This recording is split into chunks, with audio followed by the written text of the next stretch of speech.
ایک شخص حضور کی خدمت میں حاضر ہوا اور اس نے حضور سے کہا کثیر العیال ہوں، ذرائع آمدنی بہت تھوڑے ہیں، تو میرے لیے کوئی دعا کیجئے، کوئی مجھے نسخہ بتائیے۔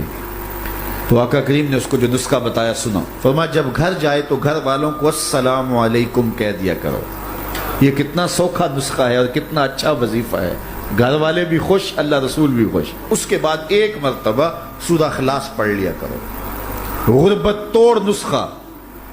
جب بھی گھر جاؤ السلام علیکم، اس کے بعد ایک مرتبہ سورہ اخلاص۔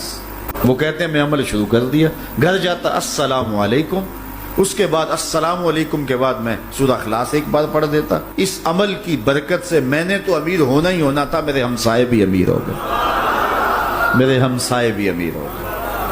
تو قرآن کو اپنی زندگی میں بسا لو، قرآن کو شامل کر لو، دنیا بھی سنورے گی، قبر بھی سنورے گی، نزا کا عالم بھی سنورے گا، حشر میں بھی اجالے ہوں کہ جنت کی بہاریں بھی نصیب ہوں اور رسول اللہ کا ساتھ نصیب ہوگا۔ تو اس کتاب سے جڑو، اس کو ورق ورق پڑھو، اس کو حرف حرف پڑھو، اس کو رکوع رکوع پڑھو، اس کا ایک ایک آیت ممکن ہو تو ایک ایک آیت روز پڑھ لو، اور اس کو ترجمے اور تفسیر کے ساتھ، توضیح کے ساتھ، شان نزول کے ساتھ اس کتاب اللہ کی تلاوت کا معمول بناؤ۔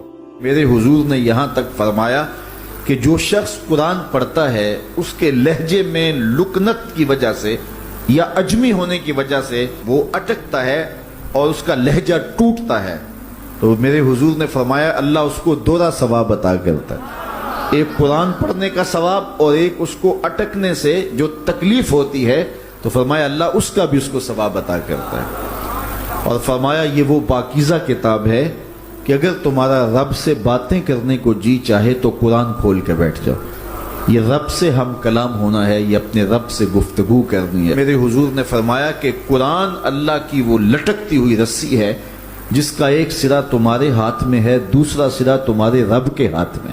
تو خوش نصیب ہیں وہ لوگ جو اس کتاب کے ساتھ جڑ جاتے ہیں، اور وہ دھرتی، وہ مقام، وہ جگہیں فیروز بخت ہیں کہ جہاں قرآن مجید کی تلاوت ہوتی ہے۔ گھروں کو قبرستان نہ بناؤ، گھروں میں نوافل ادا کرو اور قرآن مجید کی تلاوت سے اپنے گھروں کو آباد کرو۔ اگر گھر میں روزانہ کی بنیاد پہ قرآن مجید کی تلاوت کا معمول بن جائے تو پھر کوئی جن، کوئی بھوت، کوئی آسیب اور کوئی بدروح آپ کو تنگ نہیں کر سکتی۔ جہاں قرآن کی تلاوت تسلسل کے ساتھ ہوتی ہوگی وہاں جن نہیں ہوگا، وہاں ٹونے نہیں ہوں گے، وہاں جادو نہیں ہوگا، وہاں سایہ نہیں ہوگا، وہاں رحمت الہی کا سائبان تان دیا جائے گا۔ جہاں قرآن پڑھا جائے وہاں نزول باراں ہوتا ہے، رحمتوں کی برسات ہوتی ہے۔ اور پھر اگر یہ جگہ اللہ کا گھر ہو، مسجد ہو، تو پھر تو دوہری برکت ہو جائے گی نا۔ وہ میاں صاحب نے کہا تھا نا کہ دودھ اندر جے کھنڈ رلائیے تے مزہ ہو جاوے دونا، کہ دودھ خود بھی میٹھا ہوتا ہے تو اس کے اندر اگر چینی بھی شامل کر لی جائے۔ یہ روشنیوں کا منبع ہے، یہ مصدر ہے اجالوں کا۔ اس کتاب سے اتنی روشنیاں پھوٹتی ہیں کہ زندگی کے سارے اندھیرے ختم کیے جا سکتے ہیں۔ یہ طمانیت قلب کا سبب بھی ہے، یہ روح کے اجالوں کا سبب بھی ہے، یہ کتاب زندگی ہے، کتاب حیات ہے۔ اس کے بتائے ہوئے اصولوں کے مطابق اگر زندگی بسر کریں گے تو یہ زندگی بھی خوبصورت ہوگی، اور اس زندگی کے بعد ایک اور شروع ہونے والی زندگی ہے، وہ زندگی بھی خوبصورت ہوگی۔ قرآن قبر میں چراغاں کرے گا، قبر میں روشنیاں دے گا، قبر میں اجالا کرے گا۔ اس کتاب کے اندر ایسے ایسے شفا کے نسخے رکھے گئے ہیں کہ ہماری زندگی کے روز مرہ مسائل کا حل ہے۔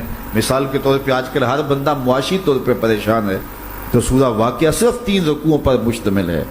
اگر یہ معمول زندگی بنا لے تو سورہ واقعہ جہاں ہوگی وہاں نحوستیں اور بے برکتیاں نہیں ہوں گی۔ سورہ یاسین پڑھو گے تو بے پناہ برکتیں اس کے دامن میں رکھی ہوئی ہیں۔ اسی طرح سورہ اخلاص صرف 3 مرتبہ پڑھیں گے تو پورے قرآن پڑھنے کا ثواب نصیب کر دیا جائے گا۔